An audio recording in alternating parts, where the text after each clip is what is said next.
Good morning, Believer's House, and those of you who join us here. And today we're having in our morning devotions, we're looking at Matthew chapter 7. Today I'm only going to look at verses 1 and 2. So I'm going to read that to you. Judge not that you will not be judged, for with that judgment you judge, you will be judged, and with that measure you use, it will be measured back to you.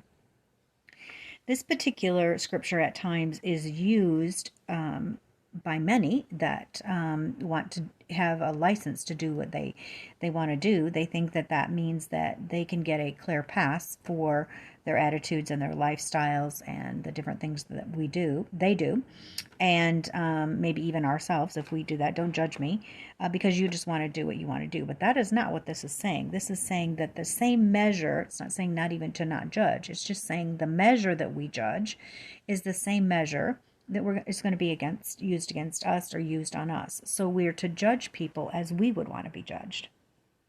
So I do know that means that's lessened the amount of judging I do, because I don't want to be judged in a lot of areas that I know that I want mercy rather than judgment. So the ultimate judge is the Lord, and I want to leave that up to Him, but I also want to err on the side of mercy because His heart, He's always, mercy is first.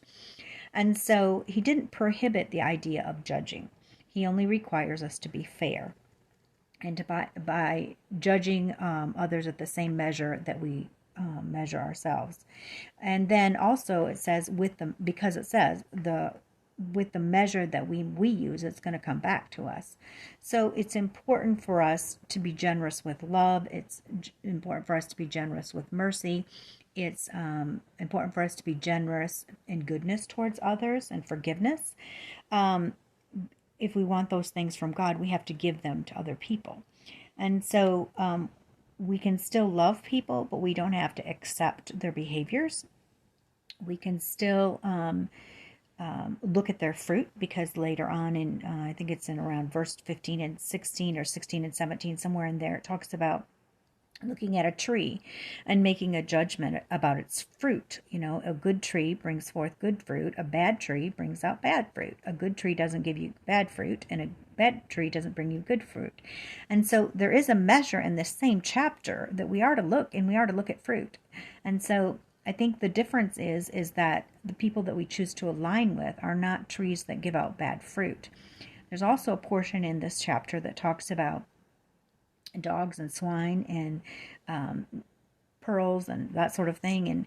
And a Christian, one who's wanting to live biblically, will appreciate the sting of a correction, because in the long run, it's good for them. But someone who's not living a godly life doesn't want to be corrected, because they want to live in whatever they're living in. And an illustration would be someone who is blindfolded, and they're running at full tilt, and up ahead there's a big ditch or a big pit, right? So a loving thing for another Christian or another person would be to either yell out for them to stop or to tackle them so that they wouldn't fall into the pit, right? So would that sting? Sure, but it would save them from a bigger sting of falling in the pit.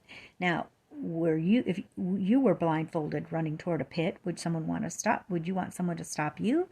Or would you want them to not judge you and let you run into the pit? And I think, that we have to think about things that easily. Is this better for them because it's better for them in the long run, even though it might sting lightly now?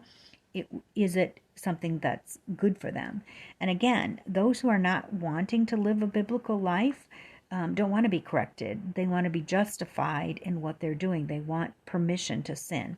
So I think we have to really do as this chapter is talking about: look at the tree and see whether the fruit consistently is bad fruit, or if the tree is consistently giving off good fruit, but maybe it's a wrong choice.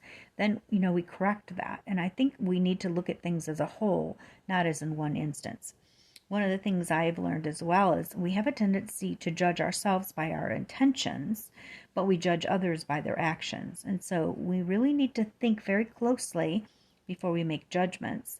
And I think we're wrong if we don't make judgments, but we need to make judgments with wisdom. And we need to remember mercy triumphs over judgment. And we also need to remember that He's not calling us not to judge. He's just calling us to do it fairly.